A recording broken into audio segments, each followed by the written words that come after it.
কোন সময়ের খাবারকে রাসূল সাল্লাল্লাহু আলাইহি ওয়াসাল্লাম বরকতের খাবার বলে আখ্যায়িত করেছেন? ক, ইফতারের খাবার, খ, সাহারির খাবার, গ, জুমার দিবসের খাবার, খ, দুই ঈদের খাবার। একটি খাবারকে রাসূল সাল্লাল্লাহু আলাইহি ওয়াসাল্লাম বলেছেন তার মধ্যে বরকত আছে। এর আগের প্রশ্নটি ভুল হয়েছিল, সুতরাং খুব চিন্তা ভাবনা করে উত্তরটি আপনার দিতে হবে ৪৫ সেকেন্ডের মধ্যে। যদিও দেখতে পাচ্ছি ধীরে ধীরে সময় শেষ হয়ে যাচ্ছে।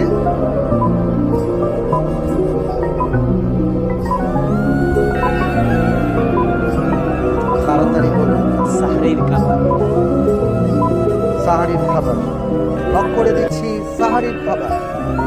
আমরা দেখতে চাই নজরুল ইসলাম চৌধুরী যে উত্তরটি দিয়েছেন সঠিক হয়েছে কিনা।